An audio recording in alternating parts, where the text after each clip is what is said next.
Le monde de l'emploi n'est pas l'endroit par excellence pour se faire des amis. Et je vais vous en parler dans cette vidéo.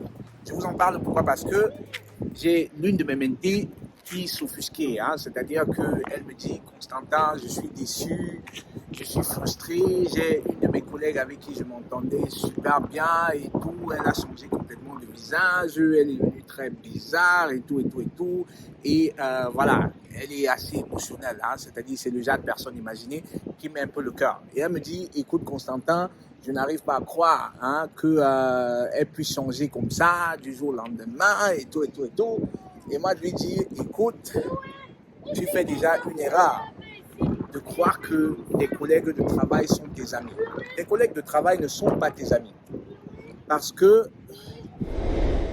tu seras appelé à te détacher d'eux. Hein. Le moment viendra hein, où vous allez vous quitter. Peu importe, hein, c'est-à-dire qu'on aura beau faire 10 ans, 15 ans, 20 ans dans une entreprise, mais viendra le moment où il faudra se séparer de ses collègues. La preuve, hein, pensez-y, lorsque vous étiez étudiant, il y a forcément des gens, hein, il y a forcément des étudiants avec qui vous étiez très bon terme, c'est-à-dire que vous pensez que c'est jusqu'à la gare, hein, mais aujourd'hui, je suis sûr que c'est à peine même si vous vous souvenez hein, de leur nom. Mon dernier emploi, je ne sais pas, il ne date même pas de... Je l'ai quitté, ça fait même pas 7 mois, hein, mais honnêtement, je ne me souviens même plus. C'est-à-dire, je dois faire tellement d'efforts pour me souvenir du nom hein, des anciens collègues. Pourquoi? Parce que je ne m'accroche plus, je me détache. Hein, c'est-à-dire que je ne suis plus dans l'illusion là de best friends et tout, parce que ce n'est pas les meilleurs amis. Et je vais vous parler un peu de ma carrière à l'époque. Hein, c'est-à-dire que j'ai expérimenté des situations où j'ai compris qu'il fallait arrêter de rêver. C'est-à-dire que les collègues de travail ne sont pas les amis. Pourquoi? Parce que j'ai un collègue, hein, c'est-à-dire c'est celui qui m'accueille dans l'entreprise, c'est même celui qui me forme et on est très bons termes. Je me dis hein, que bon voilà, c'est lui, je l'invite même à la maison, on est de très bons amis. Hein. On passe le temps, on va à la cantine tout le temps. Je me dis, voilà, si j'ai quelqu'un ici en entreprise, c'est lui. Donc, vous vous imaginez bien que lorsqu'il y a des situations critiques, lorsque j'ai quelques soucis, c'est avec lui que j'en parle. Pourquoi? Parce que non seulement j'ai besoin de son avis, vu qu'il est plus expérimenté que moi, je lui demande des conseils, mais aussi ça fait du bien d'en parler. Hein. Lorsque vous avez des soucis, vous voulez bien parler à quelqu'un, c'est un peu comme un venin. Hein. C'est-à-dire que vous devez vomir ce venin-là. Le simple fait d'en parler, ça vous fait déjà du bien. Donc, je lui en parle. Sauf que, à cette époque, dans la naïveté, hein, je ne suis pas conscient du fait que la pire des choses à faire lorsque vous êtes en entreprise, prenez ça comme un conseil de ma part. Je parle par expérience personnelle, je parle par expérience des autres aussi, des personnes que j'ai accompagnées. La pire des choses que vous voulez faire lorsque vous avez des soucis avec un collègue en entreprise, c'est de parler de ces soucis à d'autres collègues. Pourquoi? Parce que vous ne savez pas avec qui ce collègue-là est ami. Hein? Vous ne savez pas si votre ennemi, je dis ça comme ça entre guillemets, hein, si votre ennemi est l'ami de votre ami. Ça, vous ne savez pas. Et le monde de l'emploi, il est tellement petit, ça raconte beaucoup, hein, ça parle beaucoup. C'est-à-dire que vous allez... C'est la situation dans laquelle j'étais. Le mec, en fait, dont je vous parle, c'est-à-dire que je lui parle de mes problèmes avec ma chef de l'époque, c'est-à-dire on ne s'entendait pas bien, il y avait beaucoup de tensions et tout, et tout, et tout. Donc, je lui raconte, je lui dis, écoute, comment ça se fait que, voilà. Des fois, je suis même très négatif hein, quand je parle d'elle. Sauf que le mec par derrière, qu'est-ce qu'il fait? Il lui dit tout. Il lui raconte tout. Parce que les deux sont amis. Hein?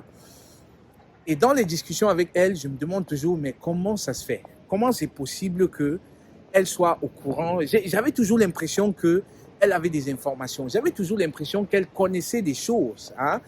Et je me demandais, mais comment ça se fait? Hein? Jusqu'au jour où je me suis rendu compte que, mais attends, je pense être ami avec lui, mais il est plus ami avec mon ennemi. Je dis ennemi, c'est entre parenthèses. Hein? Ne prenez pas ça. Donc, je me rends compte que le mec, en fait, il est plus ami avec elle qu'avec moi. La preuve, il fait des sorties avec elle. Le week-end, ils font des sorties en boîte et tout. Ils font même des voyages, ils organisent même des voyages et ils se disent tout. Donc, je lui dis des choses, il va reporter cela à ma chef de l'époque. Et vous êtes sans ignorer ce que cela peut avoir comme conséquence. Elle est de plus en plus amère parce que elle a directement du mec ce que je dis, comment je pense. Donc indirectement, sans le savoir, je lui donne le bâton pour qu'elle me fouette. Et j'ai envie de vous interpeller justement par rapport à cela. Le monde de l'entreprise, ce n'est pas l'endroit où se faire des amis. C'est des collègues. C'est juste des collègues. Si vous avez la chance d'avoir des personnes avec qui vous entendez super bien, tant mieux. C'est bien pour vous. C'est un bonus. Voyez cela comme la cerise sur le gâteau, mais ne voyez pas cela comme... c'est un nice to have. Ce n'est pas un must have. Pourquoi? Parce que vous êtes là pour faire votre part du travail. C'est un contrat. Vous avez un contrat avec l'entreprise. Vous devez faire votre part du travail. Et lorsque vous avez fait votre part du travail, c'est bon. On n'attend pas de vous que vous soyez des amis, que vous sortiez, que vous fassiez des sorties entre copains, copines. Non, on n'attend pas ça de vous. Je le dis pourquoi? Parce que je me souviens, ma mentor me dit, écoute Constantin, j'ai vraiment pas la tête à aller à notre fête de fin d'année. Qu'est-ce que tu en penses? Si j'y vais pas et tout, ça va peut-être faire mauvaise impression, patati patata. Moi, je lui dis, écoute, sois honnête, si tu ne veux pas y aller, n'y va pas. Personne ne te force. Qu'est-ce qui te force à y aller? Pourquoi tu te sens dans l'obligation d'y aller? Elle me dit, mais oui, parce que... Et tout. Je dis non, si tu ne veux pas y aller, tu n'y vas pas. Ce n'est pas dans ton contrat que tu dois aller... c'est vrai, là on parle de réseautage, on parle de la vie en société, voilà, avec les collègues, on essaye de rester connecté au max possible, mais bon, c'est pas nécessaire. Si on ne veut pas, on ne veut pas. On ne doit pas se sentir obligé de faire ce genre de choses. Les amis, donc j'espère que vous avez compris mon message. Le monde de l'emploi, c'est un monde qui peut être très cruel, qui peut être très ingrat, qui peut être très hypocrite, pas qui peut être, qui est très hypocrite. Donc faites tout simplement attention. Faites tout simplement attention, surtout pour nous, les autres qui avons quitté nos pays d'origine pour venir se faire une meilleure vie. J'ai envie de dire, contentez-vous de faire votre taf, remplissez votre part du travail, du contrat, faites-vous de l'argent et le reste, ce n'est que des nice to have. N'attendez pas des collègues qui soient gentils avec vous. N'attendez pas des collègues qu'ils fassent pour vous ce qu'ils ne sont pas capables de faire pour eux-mêmes. Parce qu'ils ont déjà leur vie qui les dépasse. N'attendez pas des collègues qu'ils vous défendent. N'attendez pas des collègues qu'ils fassent... Bref, ayez moins d'attentes envers les collègues. Aussi simple que ça. Ayez moins d'attentes et je pense que votre vie sera beaucoup plus belle en entreprise. Votre vie sera beaucoup plus simple. Concentrez-vous sur ce que vous avez à faire. Concentrez-vous sur votre travail, la qualité de votre travail. Parce que du moment où vous faites votre travail, il n'y a rien, ou du moins, il y a très peu qui puisse vous arriver. Les amis, donc c'était Constantin. J'espère que le conseil vous sera utile.